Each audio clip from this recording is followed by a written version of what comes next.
You've found AHO Radio, where authentic human outliers coming together to help heal the fear of being authentic, to bring back genuine human conversation. No hype, no sensationalism, just honest talk about the critical issues affecting society, affecting humankind. And now, here are the hosts of AHO Radio, John Karotek and Bill Protzmann. And a very good day to you, wherever you happen to be listening or watching. AHO Radio is here for you as authentic human outliers, as we say, trying to create a space where it's safe to be who you are. My guest today, Nick Revel, man, I am so looking forward to this conversation. I don't think we've ever had a chance to talk, but let me do the formality thing and then we'll get to it. So Nick is the founding violist of PUBLIQuartet, whose 2019 album, Freedom and Faith, was nominated for a Grammy Award for Best Chamber Music Performance. Nick's award-winning 2017 composition, In Daydream, was premiered in Carnegie Hall in 2017 and is on his debut album, Letters to My Future Self from Centaur Records, which, by the way, that concert was amazing. If you want inspiration, check out the YouTube video of Letters to My Future Self. He created the scale and arpeggio play-along method for people who play such instruments. My fingers don't do that. It's called Dragon Scales, and you can find it on iTunes and Amazon. If you want an amazing way of practicing arpeggios and scales, that's the way to go. And Nick, you're the artistic and executive director of the Norwalk Youth Chamber Ensembles, co-creator of the New York String Studio, and you serve on the board of the Seabury Academy of Music and the Arts in Norwalk, Connecticut. And oh my gosh, what an incredible opportunity to sit here and just sort of chit-chat about the work that you do. Nick, welcome to AHO Radio. Thank you, Bill. It's great to be here. And I'm also looking forward to having a nice conversation with you. Yeah, this has been something, it's been on my list for a long time. You've got to remind me, what's the name of the music that you did with the visuals, where it's an infinite zoom? It just keeps zooming further and further into the art. That's right. That's the music is original. It's called A Dream Within a Dream. It was kind of inspired by an Edgar Allan Poe poem. And the video you're talking about was made by using Google Deep Dream, which I don't really know a lot about, but I think you send a photo or a video in and it has like a artificial intelligence that analyzes the patterns in the photo or video, and you can make recursive layers. And so every new image gets analyzed slightly stronger into those patterns. And eventually you just, you morph into these kind of familiar shapes, but at the same time, you actually don't know what you're looking at. And it seemed to fit the music quite well because the music was all long tones, non-repeating harmonies, loops of various lengths. It sounds a little meditative, and there's some bells and stuff too. It isn't too much of a detour, but because of the visual and the music, did the music come first or the visual? The music came first, actually. So it was made using a technique in a program that I work in called Ableton Live, which is a pretty popular music program, especially for live performance, called auto looping, which is where you are able to program a structure of a piece in Ableton. So all you have to do is hit play, and then various, they're called clip slots, little places in the program where audio is recorded, get triggered at various points throughout the piece according to how you program it. So you can tell it to record when, for how long, when to play back, and for how long to play back. And there's different combinations, and you can automate in audio effects like reverb and delay and all kinds of fun stuff. So if you were to see a score for this, it would look much different than your average sort of, musical staff and notes on the staff. There'd be a bunch of other things, I'm guessing, that help you repeat the performance. That's right. I actually did make scores this summer. It's a big project of mine. So I bet. The score has the performance part, which is what I play or whoever wants to play it plays.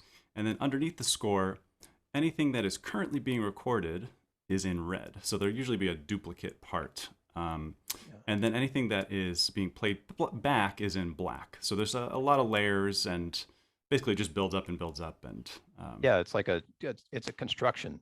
That's right. But it's like also, is it improvised? You can do this in real time too, right? Yeah, it's all done in real time, and the structure of the piece, I make a note in the score, but the structure of the piece is set, meaning the loops will happen when they are programmed to happen, but whatever happens in that is up to the performer. It's up to you, it's just right? an empty structure, and how you populate it with sound is completely up to the performer. I love this. So you guys can all listen to this. Of course, there's plenty of music out there. You can go and find it. But I love the fact that you're sort of offering in the world of, loosely, the world of classical music, this opportunity for people who are very much in the lane about repeating notes, perfectly every time, now have this opportunity to sort of go wild and find their own voice within the structure of a composition itself. That, for me anyway, that's phenomenally new, although I know it's been happening ever since, Bach or whatever, riffed on hymns back in the day. So, I mean, kudos to you. Are you finding that there are people who are like, I want to do this, Nick, show me how? Yeah, I mean, it is slightly prohibitive in terms of the technology, because if you're going to do a live performance, you need the program, which is quite expensive if you don't have it. You need an interface, an audio device that can separate both the click track from the output of the program. And then you need a pair of speakers. And all that has to be brought to the gig. And so I did a whole year of shows by myself. It was one of the first solo projects I'd really kind of dug into, where the creation met the performance in a live situation. And I did like a self-tour kind of around New York and Connecticut. And let me tell you what, doing everything yourself is so tiring. You got to schlep the gear, you got to set up the gear, you got to do your own sound check. How does it sound? I don't know. I'm playing. Is anybody out there? Yeah. And then you got to actually perform it and break down. And anyway, it was a great learning experience. There's something about the struggle of doing it all alone that is absolutely worth a go at it. I get that. Yeah. Yeah. I mean, piano player. So everywhere I go, I'm schlepping something, right? And recently it's been the keyboard, but the whole engagement of doing a concert begins like sometimes days in advance, where you're packing everything in, and then and hoping that you can remember that everything's in there. That's right. Exactly. So that when you get right. And then there's always the, a string will break or some craziness that you hadn't planned on, right? Trusting the technology is the hardest thing. Oh, it's so incredible. And it's live. I mean, it's like live theater. That's right. And there's magic in that live theaterness of it. Yeah. You stand up there and you're all alone with your viola basically, and a computer that's hopefully going to do exactly. Everything it's supposed to do, and the results are magical. I'll share it in the show notes. I'll put links. You can see all the stuff actually happening in real time and listen, of course. But one quick word before we jump into Father and Daughter. I want to ask you about PUBLIQuartet, because the way that I let people know about that, and you're probably going to cringe, is when you guys played live accompanying a presidential debate. Just give us a little on that one. So this was 2016. Right? Yes, 2016. Yeah. We were hired by the Late Show with Stephen Colbert to improvise a 90-minute score, basically a film score, to the third and final presidential debate. And we said yes, and then we said, what did we just get ourselves into here? Right? Because we had never done that. And I mean, we improvised plenty, and we were very comfortable improvising, and especially making up, using our own vocabulary that we as a group have created. But really the only way to practice was to watch past presidential debates and try something like that. So what we ended up doing was we made a couple safe themes. We weren't allowed to play anything that was not in public domain. Right. Yeah. And so we settled on the theme from Scheherazade, for Hillary Clinton, and Pop Goes the Weasel. Yankee Doodle, maybe, for okay. Yankee Doodle for Trump. And so we just had fun. We just bounced off each other, and we reacted to the sounds and all the things that we knew were going to turn into memes from the debate. And the 90 minutes flew by. I mean, it was one of those things where, because you have nothing to grab onto except reacting, you are forced into the moment, and you can't drift away from the moment. It doesn't let you, and so there's something really beautiful about that, and I'll remember that experience for sure. Oh, I bet. It's probably the best thing we can say about that particular era of of America. And you can see this, right? You could actually go and watch it if you wanted to see the debate, but you could hear the music, right? There's some recording of this out there, YouTube or something. It's available on it's available on my website. It's available on Facebook, YouTube. There's a version too. I think just type in Late Show PUBLIQuartet debate and it'll pop up. Yeah, all good, all good. I don't know why I lead with that, but for some reason people seem to relate to the Colbert crazy of putting improvised classical music, and I'm using that word classical loosely, people, but improvised music from a string quartet alongside a presidential debate. I mean, it's one of those live theater things that's just marvelous. Yeah, so, and also, I mean, there's a certain connotation, a certain image, a certain flavor people associate with string quartet. When they hear that, they have a whole bunch of images flood in, and I'd be curious to know what everybody thinks of that. Everybody's watching, but I think the charm of it was that we were not doing a regular classical string quartet thing. Exactly. Like people see us dressed in, fancy clothes, and we play the instruments, but the sounds that are coming out are not what they're expecting. And so that was, I think, what gave it a bit of a zing to it. Absolutely. And by the way, I love the sounds that y'all get. And this is something you can only hear. So let's reduce it down now to just one instrument and talk about Father and Daughter. This amazing animated short. Didn't it win Best Animated Short Film in 2000? An Oscar. An Oscar, yeah. Yep. So this piece of art somehow arrived, and I don't know, a little less than a year ago, I'd guess, you decided for some crazy reason you wanted to make different music happen with it. That's right. So it was pretty much the beginning of July last year. Okay. Pandemic was kind of starting to ebb a little bit. It was New York was starting to get past the real like post-apocalyptic kind of feel to it. Yeah. And everyone was traumatized. People were like shut in. It was hot, and I was really depressed. I couldn't see my friends. I was teaching online. It was just sort of like, what is happening here? And at that point, I remember the predictions for how long the pandemic were going to last. Like every week, we're extending by like 2 weeks or something like that. So it was just this, not a good time.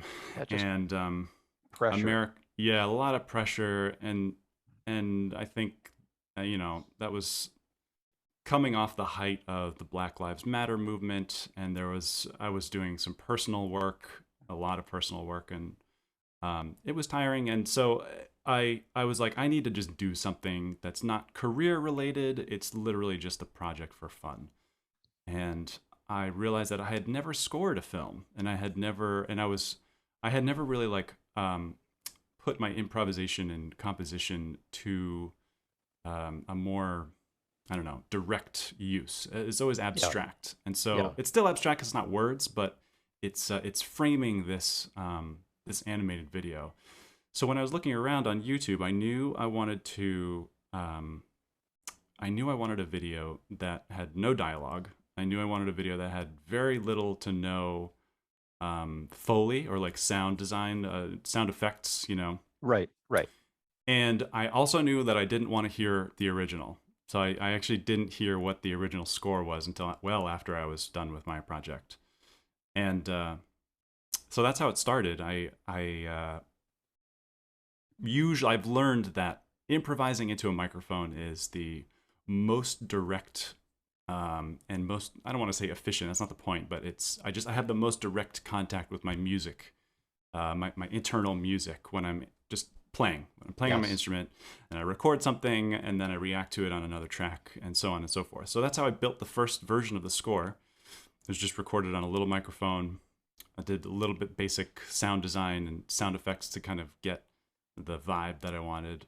And then much later, in, I guess it was like September, October, something like that, I started re-recording it. I have a lot of nice audio equipment, and I would treat the room every time and, get it a little bit higher. So, and then the final portion of it was mixing it, which I ended up live streaming some of those sessions on my Twitch channel. And That was a big endeavor. That was definitely the biggest mix I've ever done. I learned so much from doing this project, and I'm really happy with how it came out. You know, when you say the mix, to my mind, it goes to that, you know, the big studio scene where you see like the 64 channel and there's a bunch of guys around and the big glass and musicians in the room, right? And everybody's like adjusting. And the mix here is as complex as it is. There are only what, 2 or 3 voices happening at any given moment. It's not like a Yeah, lot of sound, is my right, point. right. It's a lot. The sound itself is can be very gentle and textural. Yes. It's not blasting at you. Yes, and which totally fits the. Okay, so we should set the movie here. So this amazing film, A Father and Daughter, which you picked just by randomly picking us, but it's the story of what happens when your parent leaves you. And it's amazing what this guy does in 8 minutes with that story is so beautiful and charming and deep and just all these things. And like you, I listened to your version first, so I didn't hear the actual soundtrack to the movie until much later. And when I did, I'm like, well, why did and like I had all these problems with it, right? The thing that is remarkable, of course, though, is that you're able to capture a lot of the effects that they added later in Foley. The sound of the water, you know, the sound of bicycles spinning, all of those Foley added effects, which are useful guides, weren't necessary for me when I heard your soundtrack for it. Because there are certain things, there are moments in there where the sound, the music actually creates or complements what's happening in the animation. And it's so beautiful in that way.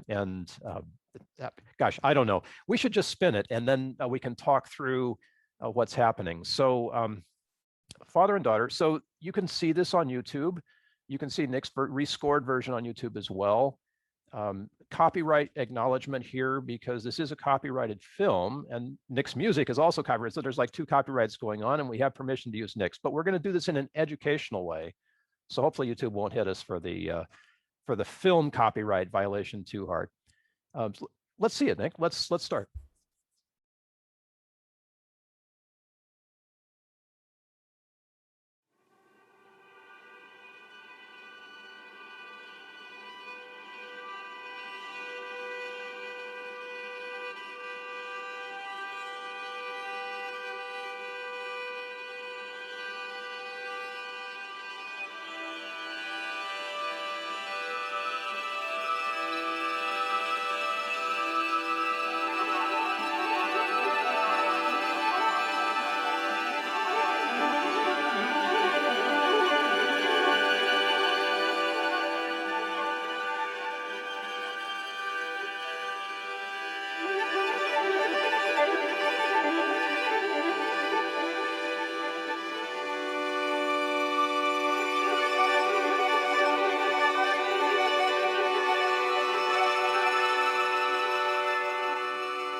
Shall I pause it there and talk about that much so Oh, far? absolutely. So have you ever been left that profoundly?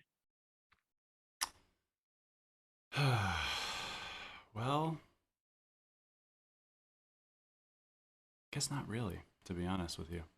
Yeah, I've seen it. I've seen it in others. Yes. And so in that way I can relate, but I've had losses too, but nothing that profound. I would nothing say. like that. I mean, my parents have passed away, but you know, I'm an adult, so it isn't the same as the little girl watching her father leave. And he's the one who knows what's going on there. Yep. You know, he's not returning. So even though I've never been that child, what I felt in the music, Nick, was this sense of, first of all, the cycle. the cycle of life. That's just the it overarching theme through this, and the way that the arpeggiation works just revolves with that. Mm-hmm. However, however, he knows something that she doesn't, and I feel in the music that there's that tension, that Absolutely. something profound has taken place here that we don't really know yet because we haven't seen the whole film, presumably. And I don't know how you come to that moment as a composer. Is that in there when you're doing it, or? Well, I know some composers have pretty well-defined techniques for structuring their music and for going about kind of filling in that skeleton. And my process is always incredibly messy and organic and intuitive. I don't have, in fact, if I'm repeating a technique or a structure, I'm already immediately bored. So I really just I was not concerned with a deadline. I was not concerned with like getting these results. I really was just playing around with harmony and tone. And I love that if you're in a musical scale, you can very easily tread the line between happy, sad, and nostalgic just by adding one or two notes. If you have a cluster, you take one note out, the whole game changes. And so I was kind of, when I play, so when you do the first layer, I think there are about 4 or 5 harmony voices. A lot of them overlap, but eventually it spreads out for a lot of that. The first layer is naked. It's got nothing against it. It's got nothing with it or against it. It's totally alone. And so at that point, I don't know what it's going to sound like. I have no clue. So, and as I add another layer, now I'm starting to react. And I guess in the moment, you can call it making decisions, but really, again, it's still reacting. It's quicker than a decision. It happens instinctively. I don't know where the notes come from. And so all of a sudden, you've got a counterpoint. And then the third layer, now it starts to be like, now I'm going to have to do a bunch of takes because this is where the whole thing starts filling in. Yeah. And after that whole thing kind of fills in, I can either complement it by choosing another voice that either doubles one of those voices or it just extends the harmony up by a third. Or I can go against it by adding a dissonant note. Mm-hmm. And that's kind of where the magic of that first section is, the tender moment when they embrace, it finally resolves. And then when they leave, it goes back to this kind of colder, almost hollow and empty sound. That's at least how I experience it, And I'm guessing that the first layer, maybe the second one, were sort of taking place as you're watching the film. You're just playing whatever comes through, right? So this is a completely organic thing. That's right. Which I love this, by the way, people. This is the experience that is the quintessential experience of being a musician for me, and I think also for you, Nick. It's like just letting it happen. That's right. And the hard work then comes later. Yep. You have to also be willing to hit delete because there's a lot, many, many more times than, the material that I gathered. I would say 10% of it made it into the film. Yeah. So, you gotta, when it's not so I'm not a professional composer. I don't write for commission. I don't write for money. Mm-hmm. And that, in a way, that frees me up. At least I think it does, because I don't have to answer to anybody. I don't have to worry about what this group is going to think or what is this premiere for. Does it tie into their theme? Blah, blah, blah. There's nothing like I could just totally make all of the creative decisions. And there is something inherently lonely about it, but also I was already feeling lonely at the time. So I was like, let's just jump in here and experience this, So the energy that you had matched the movie, of course, that you chose in this great moment of all of us having to be left alone. That's right. During the pandemic. Let's continue. Sure, absolutely.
Maybe that's another good place. Yeah, yeah. There's this the gradual realization as the child becomes a young lady that he's not coming back, but she still honors him. Was there a moment for you when you wanted to represent her under her realization musically? Well, there's that scene when she's on her bike. She's still a kid, maybe a little older, and it's raining and windy, and I think I wanted to represent the struggle. And maybe at that point she's still confused. She still doesn't really understand. Yeah. With this kind of incessant rhythm in the background, this kind of hammering of pizzicato. I mean, usually people don't think of pizzicato as hammering, but when it doesn't change and it keeps on going, there is something kind of like, please stop about it. It's and just, it's poking at me in a way exactly that what's the point? What's the point? What's the point? Is he coming back? What's happening? Is she getting it? And one of the interesting things about this is I struggled a lot with, like, I learned a lot in the process. One of the things I learned is as a film score has a very different function than a piece of music. It can either be a prominent role or it can be background or a lot of other things, I'm sure. But what I learned about was there were moments in the original version before I had really, edited it the way I wanted to, where there was just too much going on, and it overtook the stuff that was going on the screen. And so through this editing process of kind of trimming audio and just deleting things, or maybe adding this one thing here, usually deleting things, I came to find moments where the melody itself was the character, was the little girl. And the background stuff was, the movement of the screen, the rain, the leaves, the little trill. Yeah. And so there's this constant play of like how foreground or background do we want these sounds, and that was a real challenge to do. Yes, because you don't want anything overpowering the visuals. I guess is a good way of saying. But there's a third element in the room, which is our question about what it is that this now young woman knows or thinks or feels.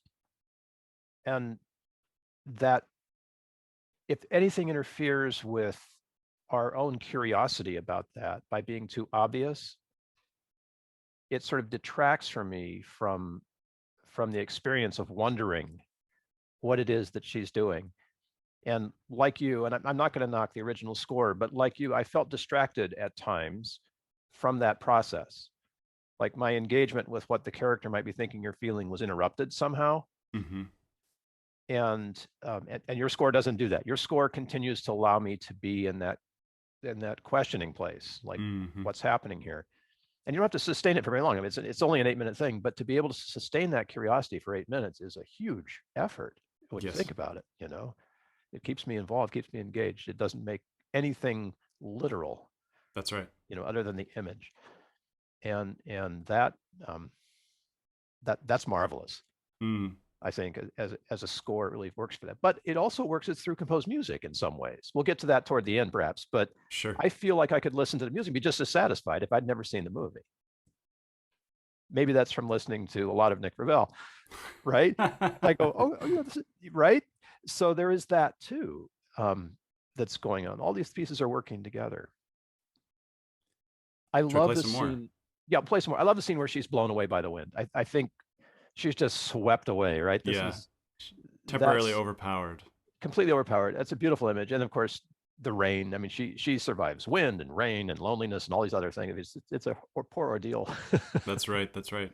And actually, that's another thing I learned about is, I've always been interested in creating sounds that are not like that people might not consider music for whatever reason. Like when we think of music, we think of melody or bass or rhythm, harmony, and all that kind of stuff. But actually, kind of image, like painting with sound. The rain, for example, was just a lot of layers of pizzicato. I would say probably maybe 20 or 30. Wow. And where each one is just bum, bum, bum, bum, bum. And eventually they stack up. And I actually physically I got in different places around the room so that the stereo image would be a little bit more interesting, a little bit more 3D. And then I treated it with some various kinds of delays, and so it is made with a musical instrument, but I don't know, is it music or is it sound design? I'm not sure. So that's one of the things that I'm really interested in. I did that a few places. I think I mentioned the leaves already. Somehow that magically worked out timing-wise. I have no idea how that happened. The phrase perfectly synced, and I did not plan that at all.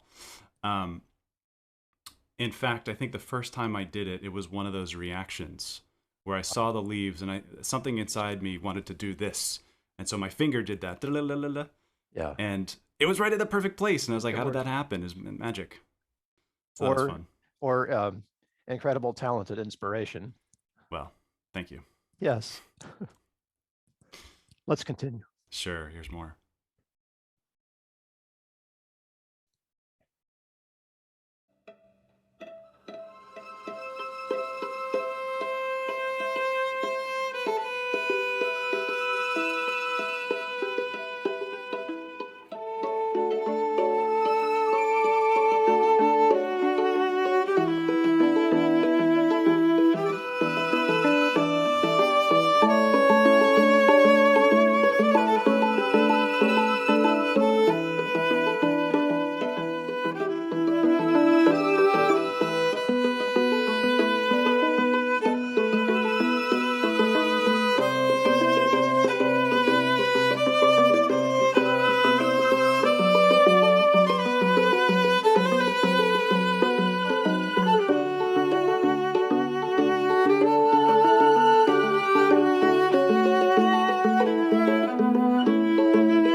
there's the end.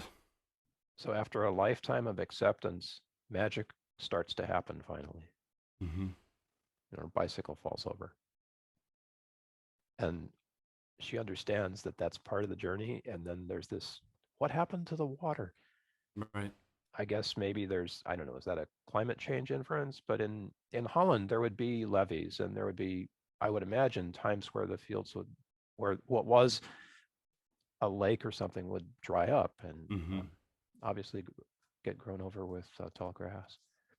But that musical invitation that says something's changed is also when something changes for her, and she takes this incredible journey, just off into the distance where magic happens or continues to happen. That's right. And wow, so the scene that is pivotal for me is where the birds are swirling in the sky. Yes. And that it goes right back to the very beginning of the soundtrack where the swirling was there with the bicycle wheels. That's right. I wanted to, that arpeggiation figure is, I guess I kind of invented it. It's, you do a finger pattern on the instrument very quickly, as pretty much as fast as you can. And it creates a kind of swirl of notes, a kind of cloud of sound. It's not, it doesn't exactly sound like an arpeggio, but it also doesn't really sound like a chord. So it's kind of an interesting sound. And I use that as a theme for this. Anytime you could hear a circle, or I mean, you could see a circle, or you kind of infer some kind of turning motion, and it became kind of a sound theme throughout the piece. Yeah, it's grounding. That's right. In a way, and it, of course, it's in contrast to the final chord where they reunite. Mm-hmm. There's the swirl, and then there's the solidity of that moment where they meet again. That's right. And it was important to me to bring back that same chord, that same texture, the same sound from the beginning. The very opening is actually long tones. And I kind of just, either microphone-wise or playing-wise, I really wanted to capture a kind of graininess, a kind of paper dry, even though there's so much water theme in the visuals. The animation, it's like you can see that it was on paper. The point of it is like that it was drawn on paper, and I wanted to feel that texture, Yeah. And so it was important to me to bring that back at the end, as a, I guess, to come full circle, so to speak. So she has this memory of as a child going around with her dad, and then finally she's reunited in some way or another. Does the this is a tough question to ask, but as you've seen this now over the course of months since, is there anything you'd change?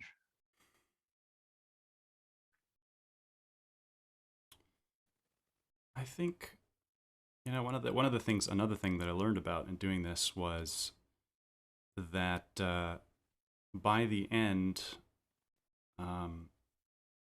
you should have a good idea of what things are foreground and background. And I think I did learn that. I think I was pretty happy with the amount of foreground background.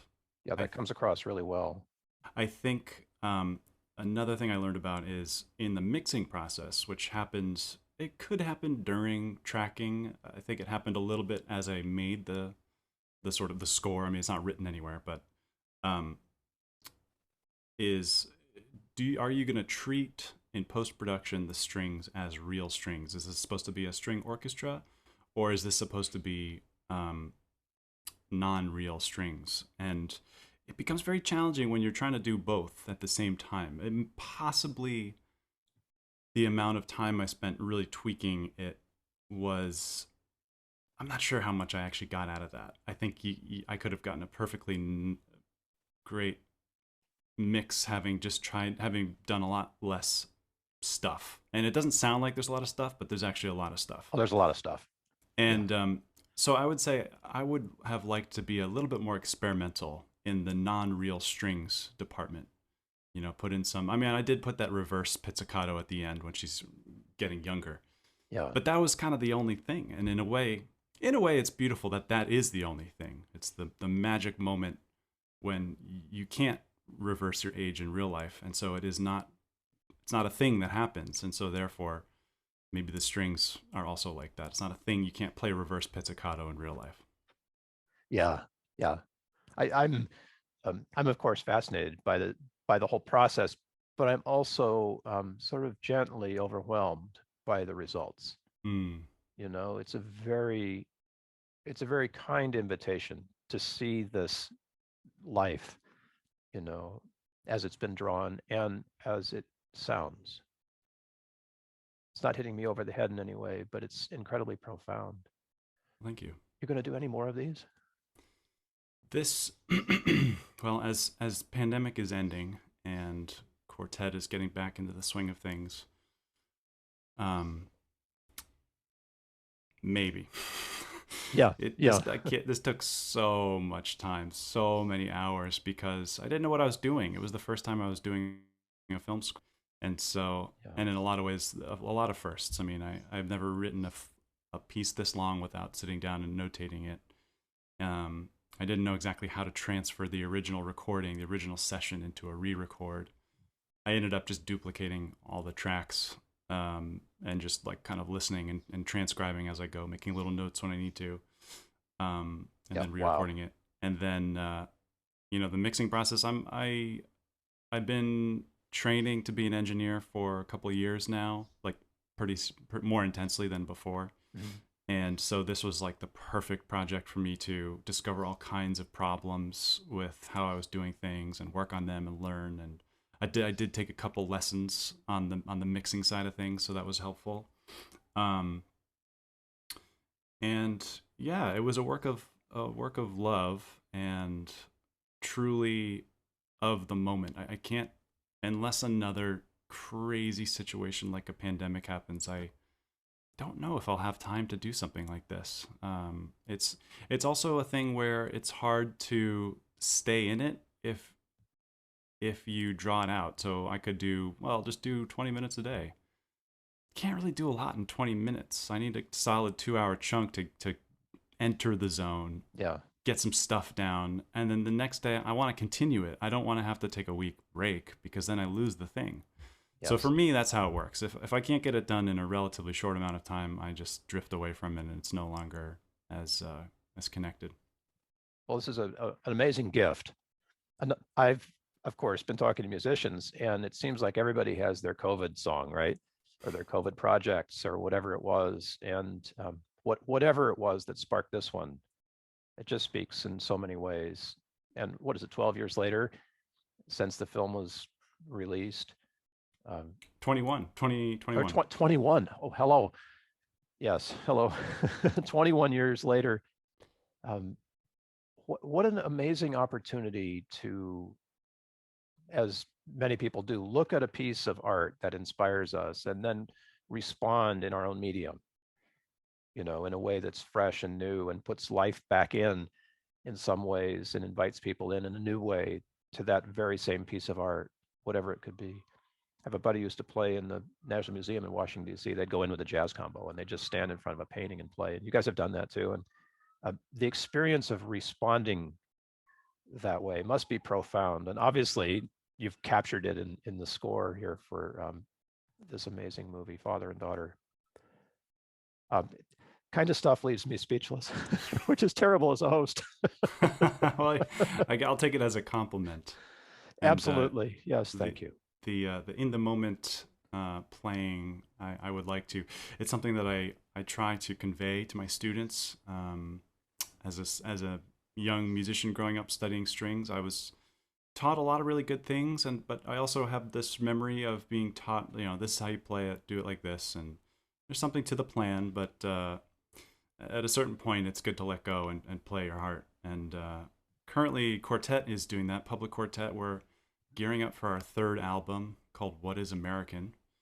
And on this album will be a bunch of reworkings of some of our favorite composers and artists, including Ornette Coleman. It's one of the kings of free jazz. Alice Coltrane, Betty Davis,